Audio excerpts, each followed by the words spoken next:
మన Varahi sales grand festive celebrations ప్రతి 10,000 రూపాయల కొనుగోలుపై ఒక బంగారు నాణెం ఉచితం. ఈ ఆఫర్ జనవరి 15 వరకు మాత్రమే. సో నేను రియలైజ్ ఏంటంటే ఇంకోళ్ళ కథ కన్నా మన కథే మనం రాసుకుంటేనే ఆ కిక్ బేస్ మందై ఉండాలి. ఇల్లు కట్టాలంటే పిల్లర్స్ ఒకటి వేసేసి పునాదులు వేసేసి నువ్వు కన్స్ట్రక్ట్ చేయరంటే నేను గొప్పగా చాలామంది డైరెక్టర్లు ఉంటారు ఇంకోళ్ళ కథని బాగా ఎన్హాన్స్ చేసి తీసేవాళ్ళు, హ్యాండిల్ చేయగలుగుతారు. అది వాళ్ళ స్ట్రెంత్. అవును, ఎందుకు కథ నాదైతే ట్యాగూర్ వినాయక్ గారు చేశారు కదా, 150 వినాయక్ గారు తీస్తున్నాడు. అవును, అది బిగ్గెస్ట్ క్యాపబిలిటీ అది.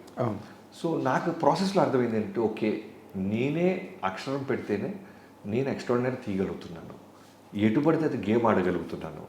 ఇంకోళ్ళ కథని నేను ఓన్ చేసుకోలేకపోతున్నాను, దాన్ని ఇటువైపు లాగలేకపోతున్నాను అనేది నాకు ఎక్కడో అర్థమైంది. అర్థమైన తర్వాత ఎప్పుడైతే లూసిఫర్ రీమేక్ అన్నారో నాకు మళ్ళీ క్వశ్చన్ మార్క్ స్టార్ట్ అయింది. చిరంజీవి గారితో ఒకసారి వచ్చింది ఆపర్చునిటీ, ఇప్పుడు వెళ్ళి నేను చేయలేను అని చెప్పాలి. రీమేక్ నేను చేయలేను అంటే అంత పెద్ద స్టారు అభిమానం తిరుగుతున్నాడు వచ్చి పోజు కొడితే పోరా అంటే మళ్ళీ మనం చేయలేం, మళ్ళీ అసలు అడుగు పెట్టడానికి. ఎందుకంటే అప్పటికే ఆయన సైరా నరసింహారెడ్డి, ఓ పక్క ఆచార్య, కోటాల శివ గారితో పెద్ద పెద్ద డైరెక్టర్తో పనిచేస్తున్నారు. రన్నింగ్లో చాలామంది డైరెక్టర్లు వరుసలో ఉన్నారు. ఆయన కథలు చెప్పడానికి ట్రై చేస్తూ నాకే తెలుసు, మార్కెట్కి తెలుసు. ఏంట్రా బాబు ఈ కన్ఫ్యూజన్ అని 2 days నరకం అనిపించాను. తర్వాత మా వాళ్ళందరూ నీ మనసుకి ఏది అనిపిస్తే చెయ్యి, రేపు పొద్దున మళ్ళీ మనల్ని బ్లేమ్ చేయకు, నీకు అనిపిస్తే చెయ్యి, హానెస్టీకి చెప్పేసి ఏమవుద్ది అని ఇంకా ఫైనల్గా ఫిక్స్ అయ్యి 2 days తర్వాత చిరంజీవి గారి ఇంటికి వెళ్ళాను. ఎక్కుతూ నా స్క్రీన్ సేవర్లో మా మదర్ ఫోటో ఉంటుంది. మ్యాక్సిమం కష్టం సుఖం చేసే ముందు అది దాన్ని అలా చూసుకుంటా. ఓకే, మా అమ్మగారి పేరు ఇందిరాగాంధీ. చూడు ఇందిరమ్మ వెళ్తున్నా, పెద్ద ఆయన కిందకు వస్తారు, ఇప్పుడు నేను చేయలేకపోతున్నాను, ఇది చేయలేనని చెప్పబోతున్నాను, ఇంకా రిజల్ట్ దేవుడి మీద వదిలిపెడతామని వెళ్ళి కూర్చున్నాను. కరెక్ట్గా ఆయన 4కి రమ్మన్నారు. నేను 3:45 కల్లా అక్కడ ఉన్నాను. ఎగ్జాక్ట్ 5 minutes to 4 చిరంజీవి గారు వచ్చారు. రాగానే వచ్చి కూర్చున్నారు. కాఫీ అది వచ్చింది.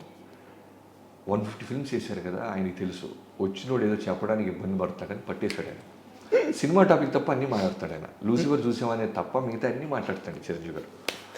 అది మళ్ళీ మీకు అగ్గిన పరీక్ష. ఒక 7 minutes 10 minutes అటు ఇటు నడిచిన తర్వాత సార్ అది లూసిఫర్ చూసాను సార్. చూసావా, ఏంటి బాగుందా, ఏంటమ్మా సార్, మంచి సినిమా సార్, కాకపోతే నాకెక్కడో మంచి సినిమానే మేము చేస్తున్నాం, నిన్ను మంచి చేయడం చెప్పమన్నట్ల, నీకు ఓన్ అయిందా ఓన్ అవ్వలేదా, direct straight to the point రా అన్నారు. Point blank straight to the point రా అని మళ్ళీ టెన్షన్. సరే బ్రీత్ తీసుకుంది, సరే ఏం లేదు, నా కథలైతే నేను చాలా బలంగా తీయగలను అని మీకు చెప్పిందే చెప్పాను. సర్దార్ గబ్బర్ సింగ్ విషయంలో నేను స్ట్రాంగ్గా హిట్ కొట్టలేకపోయాను స్క్రీన్ మీద, నా కథ కాకపోవటం వల్ల. వెంకీమమ్మ కూడా హిట్ కొట్టిన నాకు తృప్తి లేదు. ఒక వెంకటేష్ గారు నాగ చైతన్య మీద హిట్ అనే పేరేంటి, భారీగా రీసౌండ్ రావాలి కదా, పైగా జైలుకి వస్తే తర్వాత చేస్తున్నాను కదా నేను. సో అక్కడ నాకు అర్థమైంది సార్, ఇంకోళ్ళ ఇంటిని నేను మాడిఫై చేయలేను సార్. మేబీ ఆ చేసే వస్తుందేమో కొన్నాళ్ళకి మెచ్యూరిటీ నాకు, ప్రస్తుతానికి అయితే లేదు sir, to be honest with you. పైగా మేజర్గా నేను చూస్తున్న చిరంజీవి దాంట్లో కనపడలేదు సార్ అన్న. ఆ మాట ఆయన పట్టుకున్నాడు. నువ్వు చూస్తున్న చిరంజీవి ఏంటి అన్నాడు.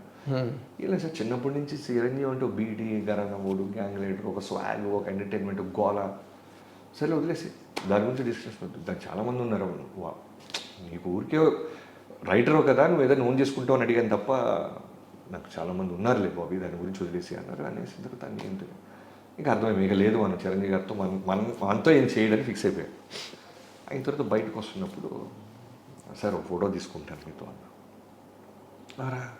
ఫోటో తీసుకుంటూ మీ నాన్నగారికి చెప్పు, ఇలా సినిమా వస్తే నేను చూస్తున్న చిరంజీవి లేడు అన్నావు అన్న తర్వాత, ఇంతకు నువ్వు చూస్తున్న చిరంజీవి ఏంటయ్యా, ఏం చెప్తుంటాడు అతను, నువ్వు చూస్తున్న చిరంజీవి ఎప్పుడు చెప్తావా కదా అన్నారు. అది ఆయన గొప్పతనం. జనరల్గా నేనైతే ఇప్పుడున్న చిన్నపాటి స్థాయిలోనే ఎవరికైనా ఒక అవకాశం ఇస్తే వాడు గంతులేస్తాడు అనుకుంటే, వాడికి అవకాశం ఇచ్చిన తర్వాత మీరు ఇచ్చిన అవకాశం నాకు నచ్చలేదు, నేను ఇంకొక ఆపర్చునిటీతో వస్తాను అంటే నేను ఇమీడియట్గా వాటితో ఇంత ఎర్లీగా అయితే వాడికి నేను అవకాశం ఇవ్వను. 100%. కనీసం ఒక 6 నెలలు, కనీసం మనిషిగా మనకి ఎక్కడో చిన్న ఈగోస్ ఉంటాయి, కోపాలు ఉంటాయి, ఓ నెల 2 నెలలు పుష్ చేస్తామండి.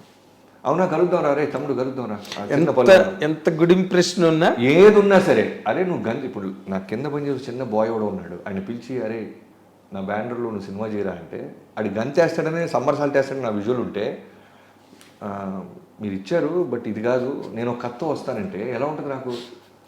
సో ఆయన వెళ్ళే ముందు నువ్వు చెప్తున్న చిరంజీవి ఏం చేస్తాడో చెప్పవా, దాని సంగతి చూస్తానన్న. చెప్తాను సార్, ఒక 20 రోజుల్లో అలా వస్తానన్న.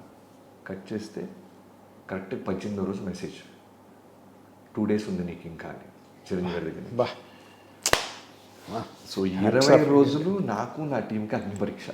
ఎందుకంటే అది నేను హ్యాండిల్ చేయలేకపోతున్నా అని చెప్పి వచ్చా. నా చిరంజీవి అది కాదని ఇది కాదని తొడగొట్టి వచ్చావు. నీ చిరంజీవి ఎవరైనా ఆయన అడిగారు 20 రోజుల్లో వస్తాడు మా చిరంజీవి అని చెప్పి. ఇప్పుడు ఖచ్చితంగా మామూలుగానే చూసే చిరంజీవి గారు భూతత్వంతో చూస్తాడుగా 100%. అంటే లూసిఫర్ లాంటి సినిమా బాగుంటుందని మేము కొంటే నువ్వేంటారు బిల్డప్ ఇస్తావు అనే దాంతో భూతత్వం చూసి మనం దొరికేస్తాం. అవును. ఫైనల్గా 20 days తర్వాత వెళ్ళి ఏదైతే ఇప్పుడు మీరు చూసారో ఆ ఇంట్రడక్షన్ ఉండేది.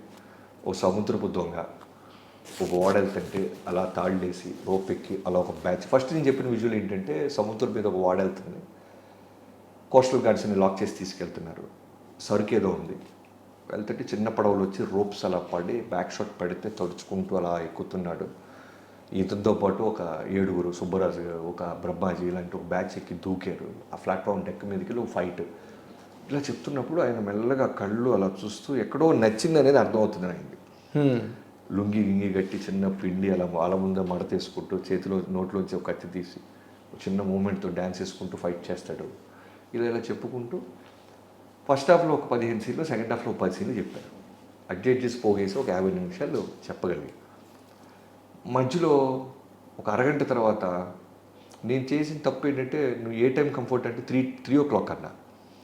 ఆయన నాకు మర్యాద ఇస్తూ 3కి ఓకే అన్నారు. జనరల్గా ఆ టైంలో ఎవరైనా భోజనం చేసి చిన్న న్యాప్ టైంలో గొల్లు వేసుకున్నాను నేను.